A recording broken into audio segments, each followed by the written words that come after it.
Hey everyone, welcome to the Geekscape Book Club. As always, I am Christian Bladt, and with me is Eric Conner, See what they the did? great They did. Eric Conner, the Count Eric Conner, and we are here today speaking about Thunderbolts. It's an ongoing series from 2013.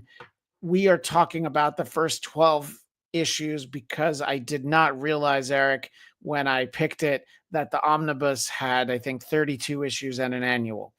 And I'm excited to talk about It's a this. long read. I Yeah. mean, at one point, I'm looking at the Kindle. It's like 10% done, and I'm Yeah. like, I think I've read 17 hours. Will this ever end? Yeah, and you know what? Honestly, I really enjoyed it, and we'll talk about that. And I kind of am glad that it doesn't end. So this is the Thunderbolt series by Daniel Way and Steve Dillon. At least the initial batch are drawn by Steve Dillon, and it is affectionately known as Thunderbolts Red. That's sort of what it's gotten to be known as. And we're sort of doubling up the same image here for our visual audience to take a look. And I thought it was no, not that Hulk, brother. So I thought that, and it's not the Green Hulk, it's the Red Hulk, Thunderbolt Ross. So Or the Red Guardian. Oh yes, and I know you really keep that mask close to the vest, and because we're just holding toys up to the camera, it's also not weirdo double eye grimace. So, in any event, anyone? We're very excited to be able to talk about this, and it seemed appropriate what with the still current MCU movie being Thunderbolts, still in theaters, not in IMAX anymore, as I found out, but still in theaters. So check it out. We did 3 separate episodes about it. The most recent one went up this week, so check that out. And I was excited because this was such an interesting collection of characters. It does seem to really take a page from the idea of a secret government black ops organization with some superpowered / adjacent characters. And I don't know. I had fun with this. It had been a long time since I'd read in continuity Frank Castle, The Punisher. Deadpool kind of exists outside any continuity because of the sort of laid back nature and the fourth wall breaking and all of that. And boy, when I was reading comics, Elektra was dead and the Hulk was green. I tell you, kids, back in my day. What did you think of this? We were talking about the first 12 issues of Thunderbolts Red. Well, in this, dare I say, she is dead sexy. And maybe because my voice is deeper, I can say that without sounding quite as creepy. Yeah, you have a real Teddy Pendergrass thing happening right now. Oh my God, Teddy Roosevelt, maybe. I had mixed feelings about it. It is so fun having these characters together. So on that end, like, and this is it's funny because it's so different than the Thunderbolts movie. Oh yes, very much so. Yeah. There's no overlap. There's not a single character, at whatsoever in this collection here that's in the Thunderbolts currently in the movie theaters. But yeah, there is always something to be said for getting the bad people together, like the Suicide Squad, the Expendables, the Chicago White Sox. There's a real joy in just watching people be bad. And one of the great runners in this is how often, like, when they're annoyed with something Deadpool does, they just shoot him in the head. Yeah. Just to sort of get him to just leave him alone for a little bit or just to take him out for a moment. It's the equivalent of like taking the phone off the hook, because I want it to stop ringing. So yeah, I'm going to have to go ahead and shoot Deadpool in the head. Yes, I do like that. That's very consistently happens throughout the series. And I'm with you. I enjoyed that very much so. To the point where they barely even, like, he'll just get shot in the head and then you're like, moving on. Nothing to see here. Let's just keep going. I did enjoy, by the way, how graphic this was. Yes. Yeah. There are moments when you sort of don't really think about it because it definitely leans hard into like an R rating level of sort of graphic imagery. to the point, but you realize like, well, that's them. Like that's how they roll. Like they're not the ones that are going to sort of make sure the parachute goes off as the plane crashes. Like, no, they're gonna shoot the parachute if they have a chance. Yeah, and I think that just fundamentally, when you put Deadpool and the Punisher in a comic, it's going to have to be violent, and then you add Elektra in the mix. Venom, you can kind of skate around it because he's from the Spidey universe, but even he has some moments in this.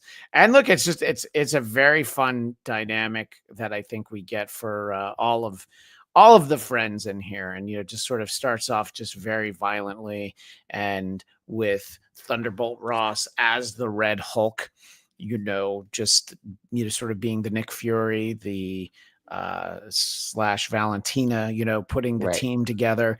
And I think his methods for getting the Punisher were pretty funny, actually, just by putting out the address of where he is, and then everybody who might want to kill Frank Castle just shows up, and he's like, so what do you want to do about this? He's like, well, I guess I got to help you.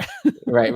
Well, that's one way. And even here, this image that you just brought up on screen for our radio audience, I'm looking for volunteers, and it's like Deadpool just killed. Were they like mimes? Yeah, there were multiple mimes, and that's such like a trope from an earlier era, but I don't think it ever goes away that people are creeped out and annoyed by mimes.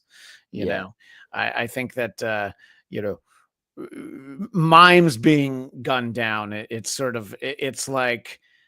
like the old joke about lawyers. What do you call a million mimes at the bottom of the ocean? A good start. Good start. Yeah. So could I give a shout out to Eric Stoltz's performance as a mime in Singles, when he's like he's a chatterbox, and one of them goes, "Aren't you supposed to be silent?" And he goes, "Yes," and he keeps talking. But even here, like the way Thunderbolt Ross is used, unfortunately, it makes Harrison Ford, who is so wonderful in Shrinking, if you haven't watched that show. Oh, yeah, he's tremendous on Shrinking. Career best performance, I'd say, from him. And which, by the way, let's just say, for talking about the man who played Han Solo and Indiana Jones, to call it career best, that's not just blowing smoke. No, yeah. I would never blow smoke through any body part of you, Christian. Now, it is really a beautiful performance. And then you see him as Thunderbolt Ross, and it just feels like an odd fit in almost every scene. Like it just doesn't click in the way that William Hurt clicked in the role. Sam Elliott clicked in the role. And when you look at the character here, I mean, this character is pretty dangerous. Like in some ways, like Thunderbolt Ross is like the nastiest of all of them. Yeah. Because he has a real agenda that, supersedes everyone. So he is manipulating them. He is cold as ice, as one of your favorite bands once sang. And on this moment here, by the way, did the U.S. Air Force, this is Deadpool asking Thunderbolt, did the U.S. Air Force really commission something called a gay bomb in the mid-90s? Yeah. And he's saying this while the leader is in the foreground. It's just a tossed off thing. And Thunderbolt Ross is humorless. No, absolutely. Yeah. Which is what makes it so great that Deadpool's consistently like needling him, knowing he's never going to get a response. By the way, I would have asked to see the file on the nude bomb, which a case that was cracked by Maxwell Smart. And I saw that in the theater, I think, as an old joke says, because I wanted to be alone. Yeah. We're sharing all the old jokes today. So very exciting for all of us. Let's talk about the fact that an early reveal in here is indeed the presence of the leader, who I guess was dead at this point, or supposed to be dead in continuity. And then I also like the fact that you sent some comparisons for what we ended up getting. This is a lot smaller than I thought it was, but this was from thank you. This was from I almost called it Red Hulk from it was just happened Brave New World, Captain America. And the original makeup design for the leader was much more consistent with the green stretched out head that we know from the comic books. This is a little bit more what we got here in Thunderbolts. Well, Thunderbolts Red is a lot more consistent with that, except he is also red. Everything's red. Everything's coming up red. And you know, his role in this too is interesting because his mind is kind of scrambled. Sure, yeah. But then he'll have moments of clarity. One of my favorite panels was when he snuck into like a computer lab and it said like 15-minute limit. And you know, like him going in there is like, oh, that's a bad problem. Like, don't give that guy access to anything. But he also doesn't need 15 whole minutes. He'll be fine, you know, exactly. I thought that the conceit for him was just such a great idea that, you know, he had so much knowledge that even he had to split it up and hide it. And then this whole I was not familiar with this character who was his brother. This was certainly new to me. But the decision late in, well, I guess the first story arc where it's like, oh, well, this is what he wants. We're just gonna give it to him. And I know you sent me that picture. Oh, there it is. I see. So that oh, it's all right. So and then they let him have it, and of course his head just explodes. And by the way, what a great sound is that plaque? Yes. PLAKK. Yeah, not PLAQUE. That is a terrible sound effect, but plaque. Yeah. And that was right after he whispered in something into his ear that was written almost like AI kind of text, where it's like a real small font. And I zoomed in. I'm like, I wonder if that actually says anything. And it's not. It's gibberish. But I love this panel. I love. And yeah, he basically takes his brother out and does it with knowledge, and the idea that he has. Well, you know, they say, Eric, knowledge is power. Right. The pen is mightier than the sword. That one's for me. And one of my, I think, critiques of this storyline is I found there was like all these really great ideas sort of tucked away in it. Sure. That they didn't quite pull the string on enough. Like you sort of didn't follow the thread. Like the sort of I don't know, this group of people they're experimenting on where they had their eyes open like Clockwork Orange, staring at a screen as if it was another old reference, 1984 ad that Ridley Scott directed. The Macintosh computer ads, yes. Yeah. Exactly. And I thought like the intrigue, they spent a fair amount of time talking about it, but I don't know if you had this too, Christian. I found it a little hard to follow. Yes.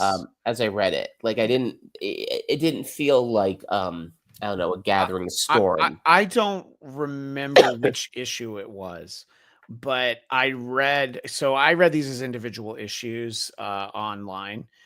There's some deals, you know, you can save on a year of Marvel Unlimited with a Thunderbolts code. Just Google what it is. I think you save 25% on a year. So I read them as individual issues instead of the omnibus, and I needed the recap on one of the pages because I'm like, wait, what? And I read it. I'm like, yeah, I'm pretty sure that didn't happen. You know, but there have been times in comics where they'll have that first page and it's like, yeah, that might be different than the way you remember it happened, but trust us, that's what happened. I remember an X-Men story where they once were like, yeah, believe us, that's what happened last month. So it was at times a little hard to follow. I found it to be very light and breezy. You know, it was a fun read because it is a little preposterous at times. Some of the interpersonal dealings between these characters that, you know, I mean, in all honesty, they sometimes they make sense, but you know, this complete collection of characters is not something that we ever really needed to have, you know, but I was kind of glad we got it because there are some really fun fight sequences. You know, we've got some stuff with Frank Castle and Elektra, you know, and Deadpool always leads to some fun times in there. And I know that one of the things that was kind of a fun runner, and, you know, It's tough sometimes when they decide that Frank Castle decides to get romantic. It always doesn't really add up in my mind, but it was Yeah. very funny, especially for our visual audience. If I can zoom in just a little bit, it's right at the moment when Deadpool wants to talk to Elektra, and then he happens upon, just sort of seeing them in embracing. Right. This is still a comic book, so it's not mid coitus, but I did think that was very funny. What are your thoughts on that dynamic?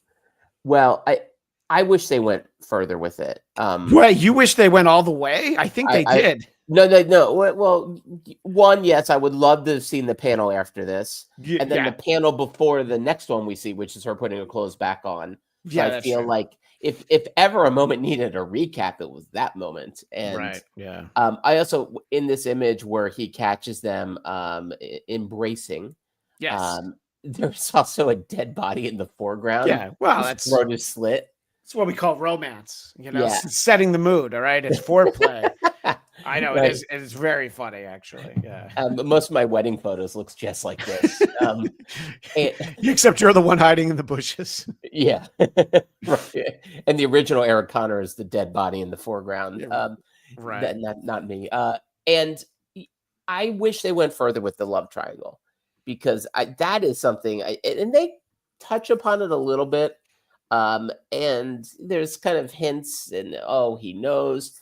But I mean, again, a thread that I just feel like they could have gone so much further with would have been that dynamic. Yeah. I love the possibilities of that. And I wasn't sure. And I don't know if you read past the first. I only 12 read those issues. 12. Okay. I am very interested in going, but yeah, it actually made me wish I had, basically read this a month ago, or even, months ago when we announced what we were going to be doing this year on the Geekscape Book Club. That I was like, oh, I had time to read like all 30, but I waited until yesterday. So I was like, oh, actually, we did, and I keep saying the first 12. We actually stopped at 11 because that's where that storyline ended. So we did like the first year of it, essentially. But I am very interested to know where it goes. And I noticed you sent a couple of these images, where they're definitely, heightening the notion that, by the way, Elektra is hot, just in case you didn't know. Shapely. And she's very shapely. She's very attractive. And also, if you want a lady who can take a couple dudes out with what look like knitting needles, she's your gal. And both Frank and Deadpool seem like guys who would be into that. Not you and me, EC. I almost called you EZ because I do a different show with a different Eric, and then I realized you're EC. Not easy. There's nothing no, easy no, about no. me. Yeah, he's easy like a Sunday morning. Yeah. So look, it's all kind of fun. It's all in the background. I do enjoy, there's a moment where, he gets roughed up and they ask what, Elektra asks Frank what his lung capacity is. He's like, about half. And she's like, so you can't run, just some of that stuff. And look, they definitely address it, but I mean, Frank is just a guy with a lot of guns. He doesn't even have as many gadgets as I remember, especially from like Punisher War Journal with his buddy Micro helping out. He's just a dude with a bunch of guns, and I mean, somebody's looking out for him. I don't think the big man upstairs is looking out for Frank Castle. I think he's doing somebody else's dirty work. But at the same time, he does do a lot of good. He just does it in a bad way, Frank Castle. You know what I'm saying? Yeah, he's the fun of Black Adam, which was a comic we had read previously on Geekscape Book Club. Thank you. I got it right. You got to keep the branding consistent. Yeah. Oh, incredibly so. Our buddy David Brody always calls this show the Marvel Book Club, and most months he's right. Yeah, and so we escaped that moniker to do Black Adam. And one thing that's great about Black Adam is, like, I don't know, when he needs to get information, he'll just grab a guy and fly him all the way to the stratosphere, and the guy breaks apart, and then he comes back down. It's like, you want to ride too? And that's how he gets his answer. Yeah. And that's Punisher logic. Punisher is not, he's not going to do a bad guy monologue. He's going to just shoot the guy and shoot another person, and eventually someone will tell him something. And then he'll shoot them afterwards, which is also one of his great go-tos. Also, a kind of a runner in this, where they'll get information and then kill the person, So there's never like, oh, I'm going to spare you. It's like, nope, thank you for the info and bye. Yeah, and there's also sort of consistently, there's a few moments where Deadpool says to Ross, like, wait, Frank's not going to get to shoot anybody? I don't want to be around when you have to tell him that. Let's focus on sort of this adversary for the first 6 issues. We'll talk a little bit about sort of the political coup at the center of this. So this is the character of the leader's brother. Do you remember the character's name? Because I can Google it, but it escapes me at the moment, and I should have definitely written it down. And I do love the very generous usage of the sort of those symbols that replace curses in comic books. Yeah. So it's like, suck my bleep bleep, you bleep eating, bleep sniffing, bunch of bleeps. And in a way that's more fun, because like when you read comics where they actually swear, you're like, I like it more like that. Oh yeah. No, I mean, even as a kid, like those symbols to me, that's how my imagination was born. Was like, what were they saying when they were hiding all that stuff? I remember Mad Magazine would do this, Yeah. And so that idea is like, wow, now the only limits is my own imagination of what horrible words they're saying. This character, by the way, is Madman.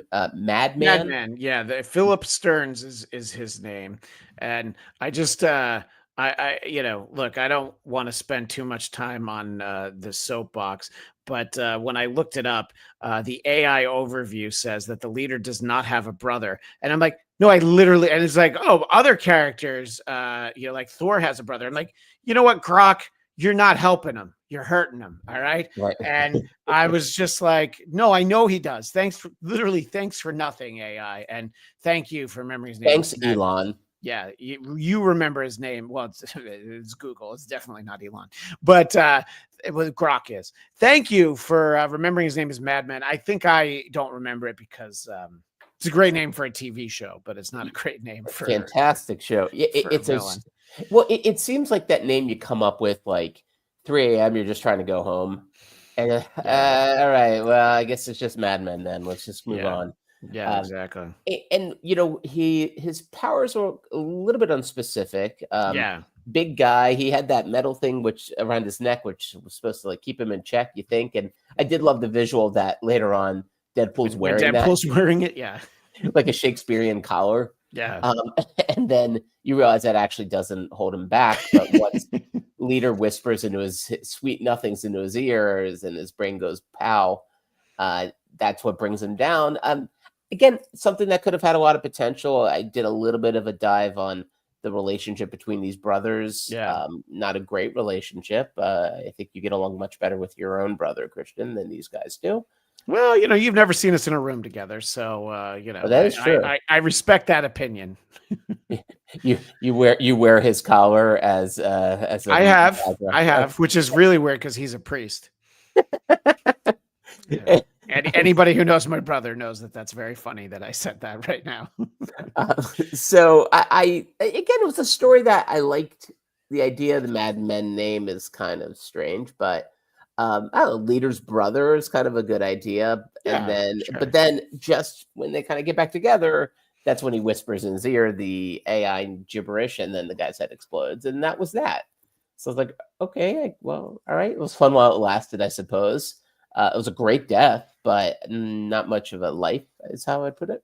Yeah, no, I think that's a great way to put it. It's like he's sort of the big bad, but the story is sort of building up, just sort of dealing with the strongman aspect, which we get to see him in this flashback, which I thought was actually very funny. This is an image that you sent me. The University of Hawaii at Manoa. But tell me why you included this flashback. Is it because he looks like a Hawaiian Dilbert? Is that? Well, this is a different guy. This is the dude who got put in as... Oh no, I know this is yeah. Sorry. Yeah. I sort of jumped to talking about the coup aspect of the story because Mad Men was part of it, but really we were dealing with this leading up to that. And then it sort of went off, to maybe create a bigger threat. But the whole key is that we see this guy as the puppet government, the strong man who was appointed. And, there's a great moment that I don't think you screen grabbed, which is, okay, well, we have what we need now. So why are they still digging? And he's like, well, we got to keep this quiet. So some place to put the bodies. Yeah. Where do you think I have to put these men, women, and children? So the idea, and you don't have to say and children, but does paint a much more bleak picture. So yes, this is a different character, but he's also sort of looming over these first 6 issues. I think this also speaks to like good ideas that they just left undercooked. Sure. So this idea of like puppet government, they put him in, they sort of groomed him to take over. Maybe I misunderstood this. It seemed like maybe he had his own father killed, but I wasn't. Yeah, no, we didn't actually see it, but his father is like the general who runs the country, and it happens off panel, as we say. Right. Off camera in the movies, and so it happens off panel that he does have his dad rubbed out. So that we can actually. Yeah, so that we just sort of skipped that part because honestly, it really wasn't about him. But he's sort of what we're dealing with in the moment, and he tries to be a tough guy, but like a lot of strong men, he's not that strong. Right. It's like once he doesn't have anyone telling him how strong he is, you realize no, he ain't. He's nothing. And I think the political intrigue is one of my favorite MCU movies is Winter Soldier, which has great intrigue in it. Sure, and in this one, it seemed like it was going to, but again, maybe this clicked better for you, but I just had a hard time following the very basics of what was happening in that country. What's their role? What's the government doing to and with them, or for them, against them? I wasn't sure. And it seemed like they had enough panels dedicated to it that I feel like I wish I got a little more from it, especially with this idea then they're sending the Thunderbolts to sort of deal with this because they can't actually send a legitimate troop because this is all on the hush hush, but I don't know, were you able to follow what was happening there? And if so, please explain it to me. No, I think that I kept waiting for something to happen that didn't. And it's not even like I had an expectation for what was happening, but I'm like, all right, I feel like we're going to get the reveal. And the reveal never comes because we get more focused on Madman and what sort of the next batch of issues deal with, which we'll talk a little bit about. It was really just kind of dispatched very quickly. Like they kind of give a page to like, all right, and that takes care of that loose end. But we did get an image that you shared with me, which was I guess the guy who loses a foot.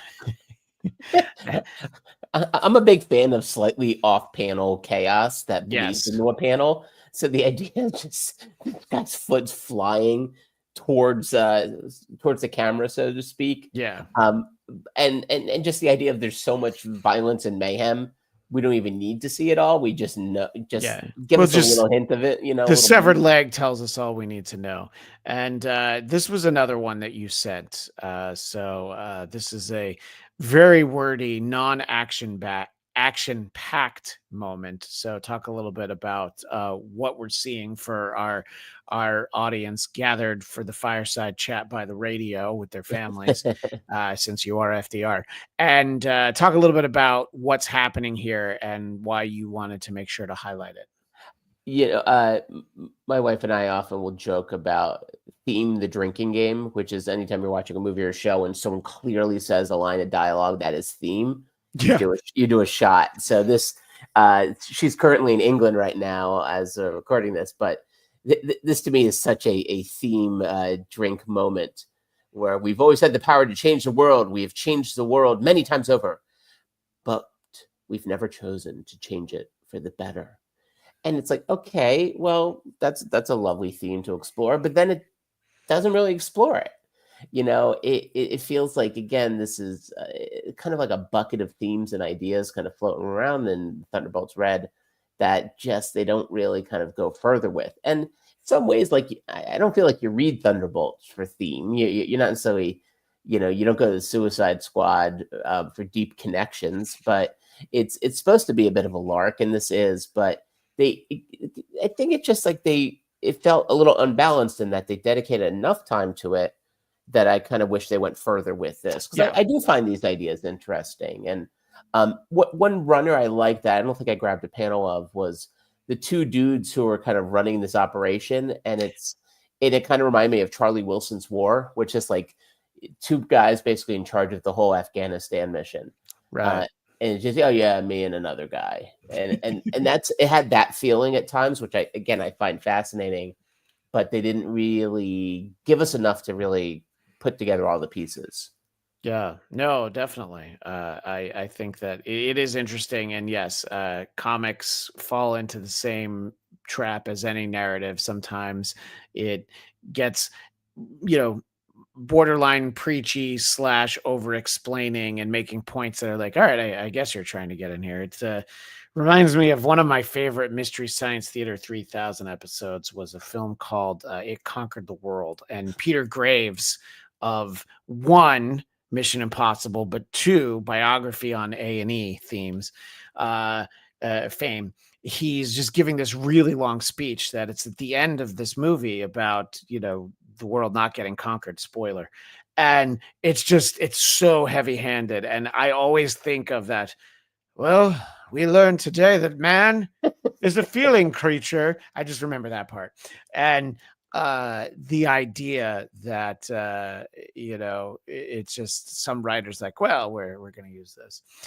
So yeah, I think that is a funny moment. And by the way, in our chat, well, in addition to the great king of all diffs, great to see you. Our fearless leader Jonathan London does point out R.I.P. Steve Dillon, and he's the artist for this, and he's not somebody whose work I was familiar with. And No. I think it is a very classic kind of style. It's, very much, it's definitely got more bells and whistles, but it is kind of the older style of, it's not overly artistic. It's not a live, and I don't mean that in a negative way. It's not so much style like a Todd McFarlane or a Rob Liefeld, right. And he makes sure to accentuate the curves. But again, it's a comic book. Yeah, hauga. But I was literally, I don't think I'd ever read anything that he had drawn before. But I find this to be a very clean, classical sort of comic book style, and I liked it, especially because it hasn't happened in a while, but some of the books that we read here were very well written. I'm specifically thinking of the Doctor Strange one, and just the art was inconsistent and at times just bad, so I appreciate this, and I did not realize that Steve Dillon had passed. But what did you think of the artwork in here? And I guess I don't have to only show the curves are good. Look, here we go. This is more curves. You used the word clean, and it's funny. That's the first word I was thinking of as I was looking at this art. I'm like, what is different about this? And part of it almost felt like it was a little bit more sort of like there was a computer to the animation, or to that's one thing that. And again, I didn't know his work. I don't know I don't know what his approach was. I have to correct myself. He was best known for his work with Preacher. So he worked with Garth Ennis a lot, Hellblazer, Preacher, and he did also do the Punisher prior to this. So I have seen Preacher. I didn't realize that he was the artist for that. In any case, he passed away in 2016. So this is very, very late in his run. The first episode of the second season of the Preacher TV series was dedicated to him, and he did a lot of like British work, some Marvel UK work. Of course, if you're working in the UK, you're going to do Judge Dredd, which I do see in there. And, definitely, I think that I like that style very much. I thought that worked well for this. And, some Punisher, Wolverine. And so it's interesting. So he did the first 6 issues of Thunderbolts, and then he did the 12th issue, which you and I didn't read. So I'll have to go back to that. it's literally the next one queued up Right. on the Kindle for you, Eric. So we'll have to check it out. And I appreciate Jonathan bringing to my attention that he had passed. And he worked fairly consistently up until that point, and you were making a point about his artwork. I just wanted to amend the fact that I had actually seen him before. I was not somebody who really read Preacher, but I remember a friend bought the first one, and I'm like, oh, this is interesting, but in the way where I never read it again. I was just like, I don't know, it wasn't something I was going to keep tabs on. When I kind of love that, a part of the Seth Rogen empire is Preacher. Yeah, that's a great point. Yeah. He's a big comic. He loves his weed. He loves his comics. Yeah, I know. If only it was set in the Superbad extended universe. Oh man, yeah. Give McLovin his own title. Yeah, I wish. When I feel like it's really polished is another word. There's a real sheen. Yeah, that's a great way to describe it. Yeah. So it feels it's very clean, as you were putting it, and it in some ways it just feels less hand drawn. And it maybe, and again, I absolutely adore animation and the work of illustrators, cartoonists, colorists, because it's something I was always terrible at. So it is a skill set that is so miles from any I have. And so I think it's interesting to see something that didn't feel so hand drawn like some of the other ones we've looked at over our time in Geekscape Book Club. And I think it actually did help with the sort of storyline here too, that I think if it had some of that kind of hand-drawn quality, it would have felt maybe not quite right for these characters in this storyline. So I think it made sense. And the shapes I didn't mind. Hulk kind of looked interesting too, because he looked a little bit less sort of sinewy and more just kind of I don't know, chiseled, kind of like Dwayne Johnson. And it's interesting when you're also getting to draw a different Hulk, at this point, still a newer Hulk. So you're not having to draw the classic Banner Hulk, so it's you can take some liberties. A panel that we haven't gotten to talk about that you sent to me that I think that I don't want to forget to talk about the leader coming back to life and then setting sail and just throwing up. It is not the only vomiting scene in here. I believe it's the next one as well. Yeah. Oh yeah. There was a motif in what I sent here. Okay. I'm almost a 51-year-old man. I have 2 teenage children, and 2 dogs and a mortgage. And yet people vomiting to me is still hysterical. Every time. What do people remember from Monty Python and The Meaning of Life? Yes, Every Sperm is Sacred is an amazing song, but people, if you're going to talk about only one thing, it's the it's so I'm full, but it is only a wafer thin, and just the amount of vomiting. And I mean, Family Guy has leaned on the vomiting scenes that just, it's like Peter fighting the chicken and then vomiting scenes. They're just these are going to go on as long as we want them to. We're going to make sure that they stop being funny. And then as a drop that my buddy Carl plays, oh, now it's funny again, So yes, I'm with you though. I find it to be very funny. But the leader one is even better because of it's the copious amounts that are coming out. And it also speaks to one of the things I really enjoyed in the leader story is he's coming to, he's died, he gets brought back to life. He doesn't understand anything at first. Yeah. And he's on a boat and just it goes so horribly wrong. And then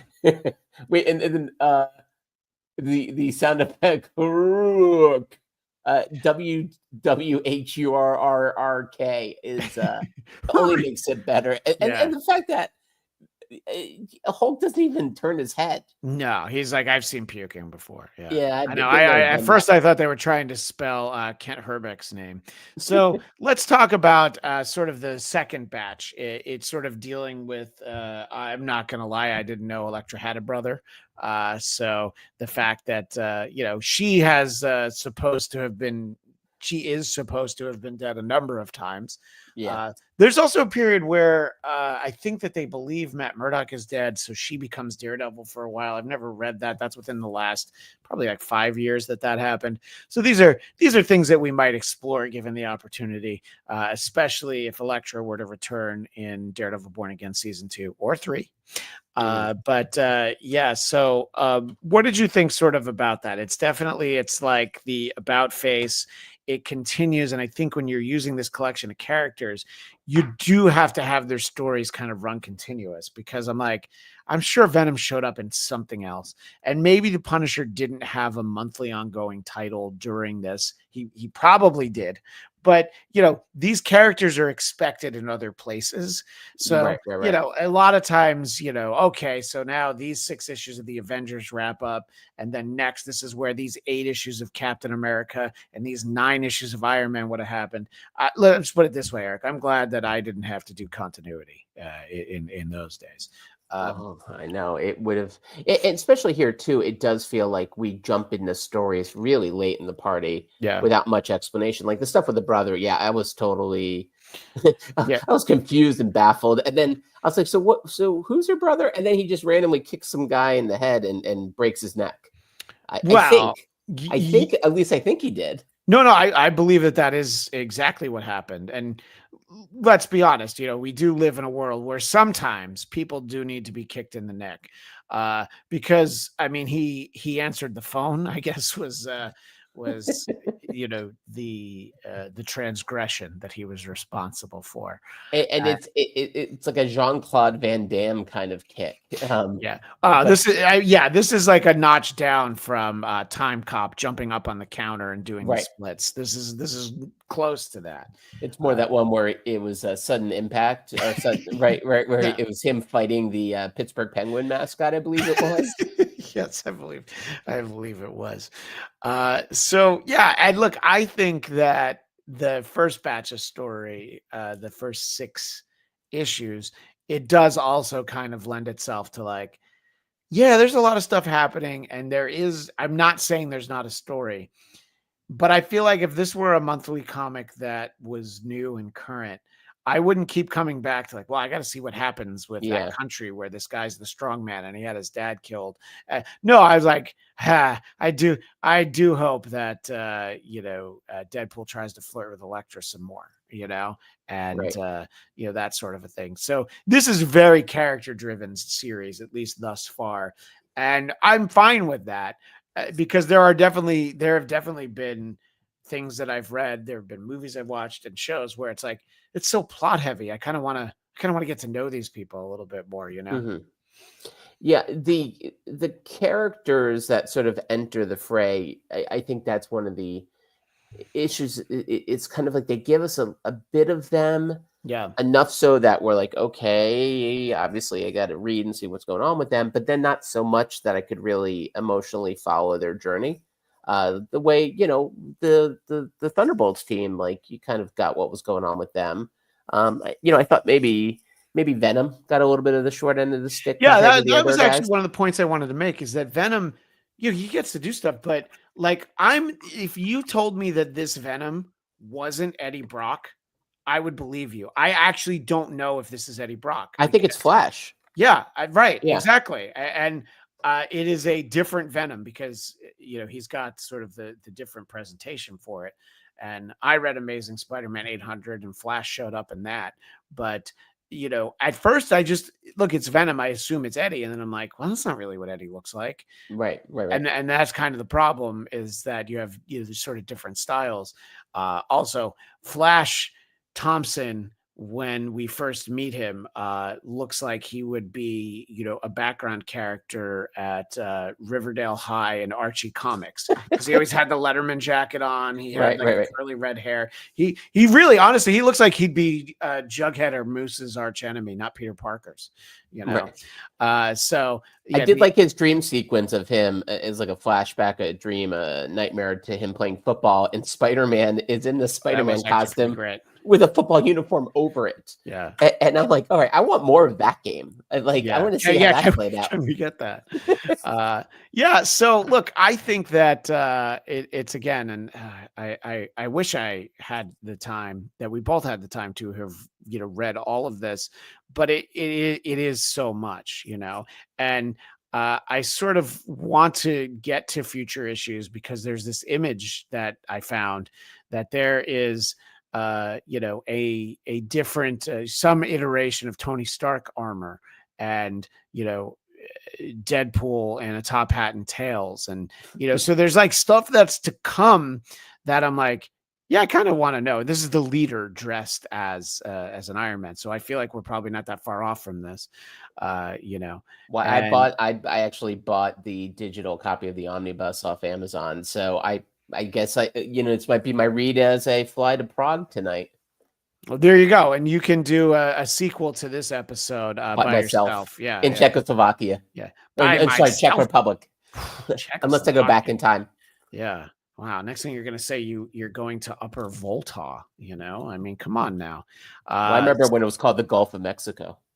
I don't. It's always been the Gulf of America. I don't know what you're talking about. So in any event, this was fun. This, it's a fairly light read. I'm not going to suggest it to my son, who's about to be 10.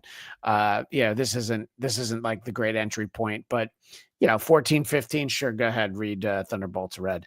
And look, I don't know, I enjoyed it, and I'm predisposed to like most of these characters, and I think this idea of Thunderbolt Ross putting this together the way that he did, it definitely makes it interesting. And what you said sort of at the beginning of the conversation is 100% true, that he is the most dangerous of all of them, because he doesn't have all the leader's knowledge, but the amount of secrets and all the things that he knows about the way the world works, and now being a gigantic Red Hulk, Banner's a smart guy, but he doesn't have like all the government secrets in his head. Right.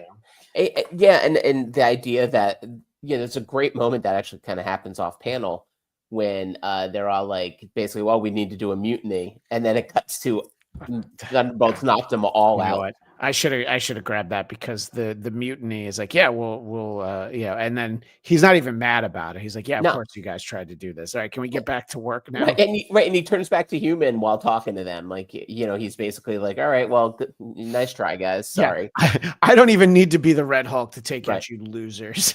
Well, and I think that's, as far as then a really interesting character that you could kind of build some more stories around. Thunderbolt Ross, in this form, the idea that he has now the strength to sort of back up his intentions.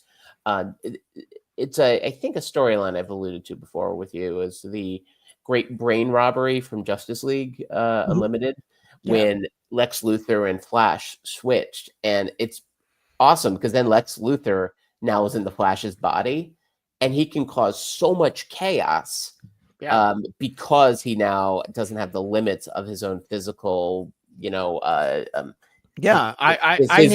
physical limitations. I need to look at the timeline. I wish our buddy Daniel Drew was in the chat, because there's also that run where Otto Octavius is in the mind. Well, when him and Spider-Man. So it's like, who did that one first? And I do enjoy that they really kind of they framed that as in like, Peter Parker's dead, and Doc Ock is in his head now, and that's the new normal.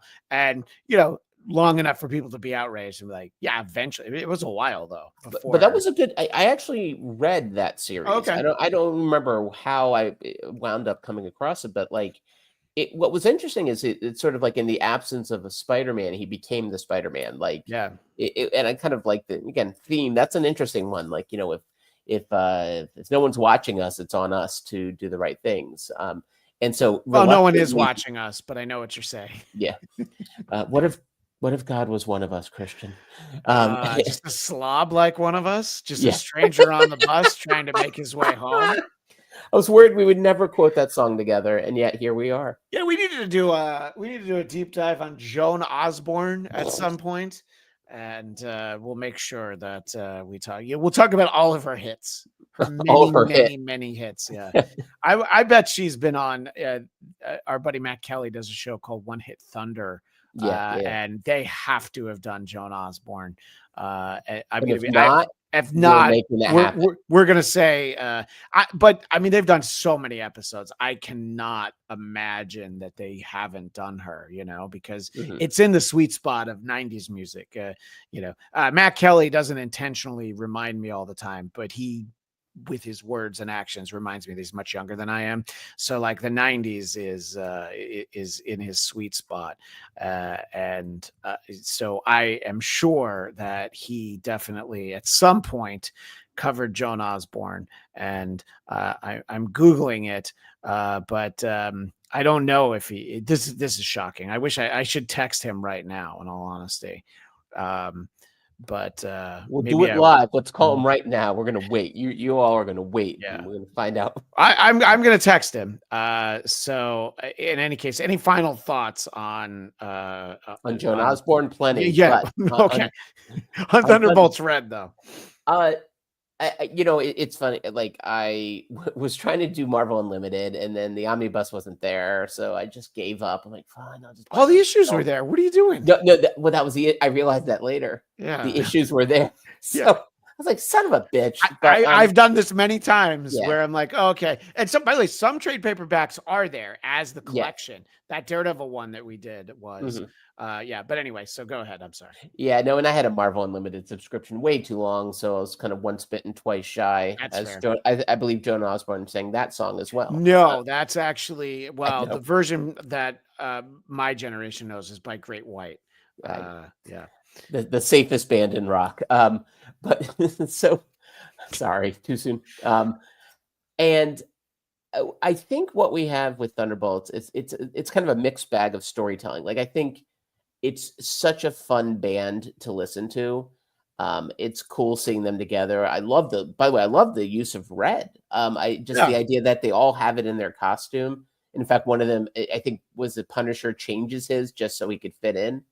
I think he adds the red. I thought, yeah, and I've never seen Frank with the red skull. Well, not the red skull, right? With a red skull before, but and it's sort of a play on the black Spider-Man suit to have it with the red, because fun fact, the sketch that they paid for the Spider-Man suit, the white spider on there was red. That was the original sketch for the new Spider-Man suit. And Matt Kelly confirms that they did. And the songwriter contacted them afterwards and said they did a great job breaking it down. So I'm glad that you think you're connected? No, I can get answers out of Matt Kelly. Oh, interesting. It was the song was actually written by Eric Brazilian of the Hooters.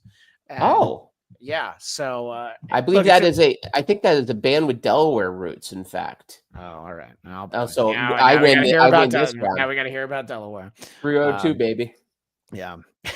302 strong. Hey, we only had one area code when I was a kid. Literally the whole state, one area. Well, it's not a big state. I think Rhode Island still only has 401. Somebody can correct me. And they don't even deserve that. Oh, boo. Sorry, my mother-in-law lives there. Bullying. Oh, I told you I love Rhode Island. I tell you. So in any case, look, this was a lot of fun. I kind of enjoyed how easy this was to read, especially because I waited until yesterday. And I was like, well, how many have you read? And you're like, well, 4. I'm like, all right, we're going to read more than that. And then just the way that 6 ended, I was like, all right, let me read the next arc, because I was like, it was like they kind of pumped the brakes a little bit too fast. But it was great. I do hope people check this out. And, obviously, RIP, Steve Dillon. And we look forward to, I will be happy to read more of these. That is definitely in the cards for yours truly. But what is in the cards for the future is next month, we will be doing a book I already read, but I read after we decided to do this ahead of the Superman movie. It was on a short list of Superman stories that are worth reading prior to James Gunn's Superman movie, which will be out July 11th. So it's called Superman for All Seasons by Jeff Loeb and Tim Sale. And because I've already read it, now I did read it for the show, but I have already read it, and I know that it's tremendous. It's phenomenal. I really enjoyed it. And I look forward to getting to talk about it with you. And I know our buddy Jeff Winstead will be back for that. And we'll see who else I might be able to get on the show to talk about it. And we will be doing that early in the day, Pacific time, Wednesday, June 18th.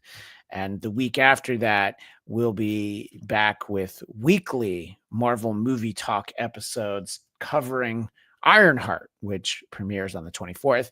And the month after, in July, we are still going to do a Fantastic Four story, but Eric and I were trading messages. We're going to add a bonus episode in between Superman and the FF, because we want to talk about some of the work of the great Peter David, who passed away, which, I mean, we could do a whole year of great Peter David stories. I mean, he had a really memorable run on what was then called Peter Parker, the Spectacular Spider-Man, which is not a mouthful to say. But I was like 9, and they killed off a non-powered character. So the arc that I remember is the death of Jean DeWolf, who was this police. I don't think she was a captain, because that's Captain Stacy, but it was this great story. And then he did the Hulk for quite some time while I was reading it. And I don't know if you have any, we'll spend more and do a whole episode on it. I don't know if anything comes to mind for you, Eric, when you talk about Peter David and some of the work that he. I think it was the Hulk. Yeah, you mentioned the Hulk, and I think that was actually a time frame when I was reading a fair amount of Hulk. When I think it was when he kind of lost his mind, and he was just kind of wandering lost. I think that was Peter David. And yeah, so he did the Gray Hulk, was part of it, and he wasn't the only one that did that, but yeah. So and it was, I don't know. I do think that the Hulk is an incredibly difficult character to figure out how to tell those stories, and consistently, it probably gets a little tough to just ride it out for as long as some of these writers do. Like John Byrne took over the Hulk at one point, and it was a fun moment for people who remember, that are old. They switched the entire creative teams for Alpha Flight and the Hulk. And so Mike Mignola ends up starting to draw Alpha Flight, and they stick around there for a little while. In my mind, I might be wrong.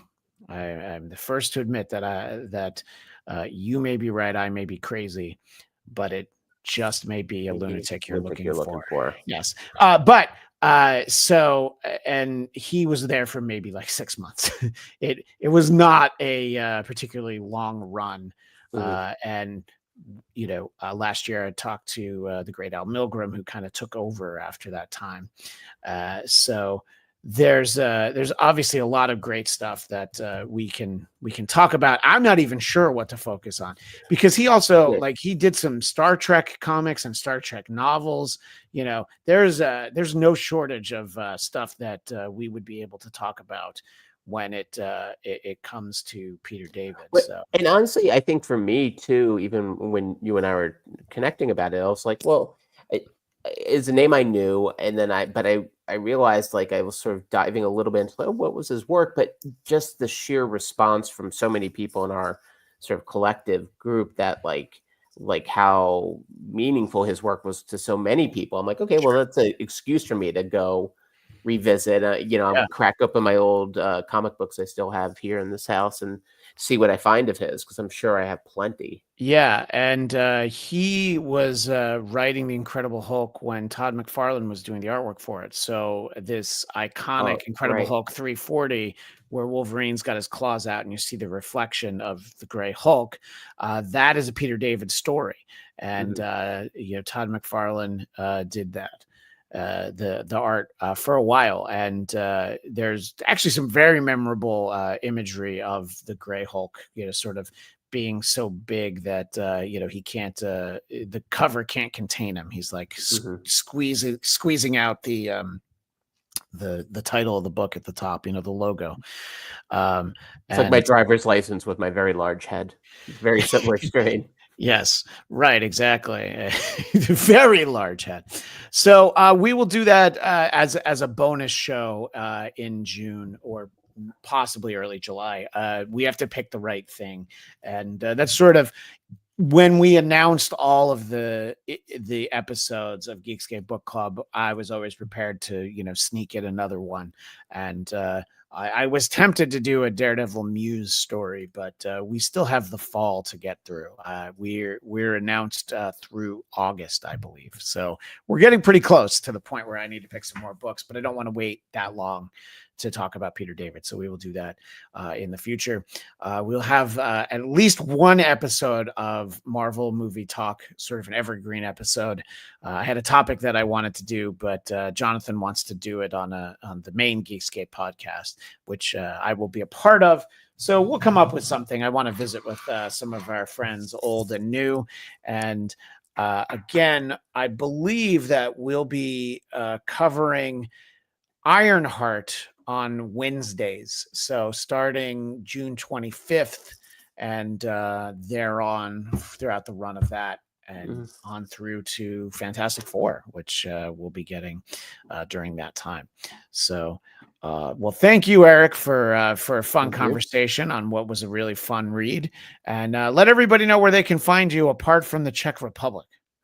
Well, if you're not there, you can always just listen to Joan Osborne and There I Am in your hearts and your minds. Or you could actually head over. I have a few videos now up at Film Courage, which is a really cool site that does a lot of interesting things about storytelling. And then they also, for some reason, added me.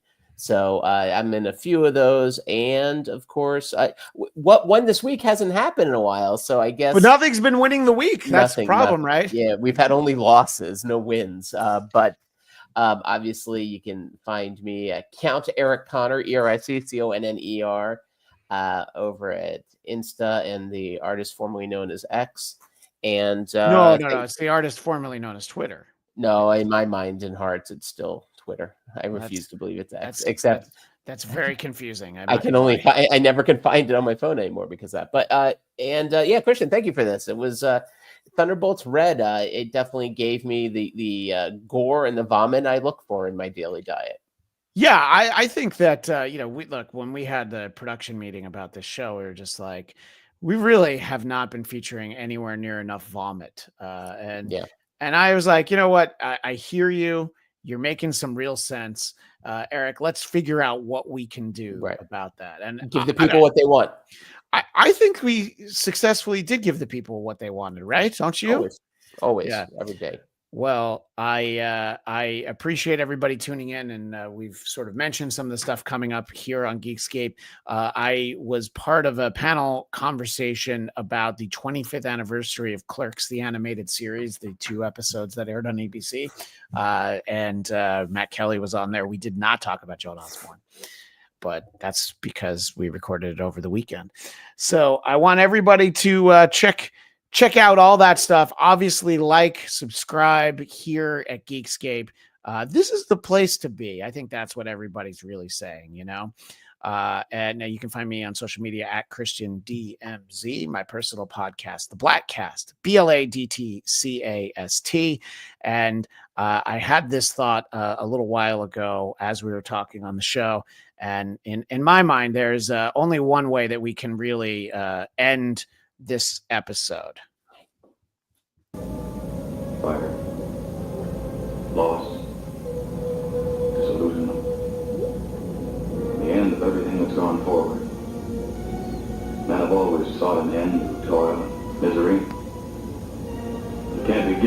be achieved. There is hope. But it has to come from inside. The man himself.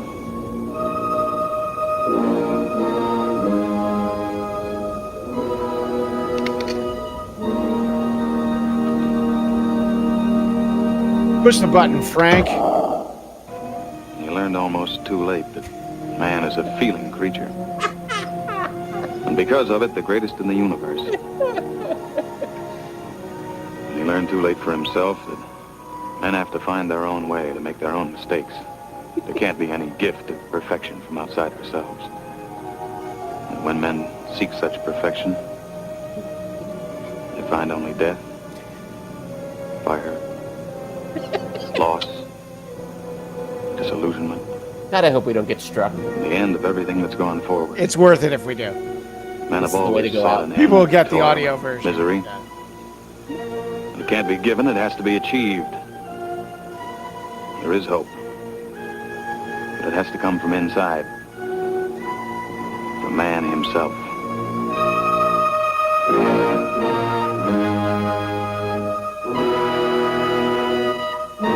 Right. It's circulating the tape, and You learned almost too late that man is a feeling creature. push the button, Eric.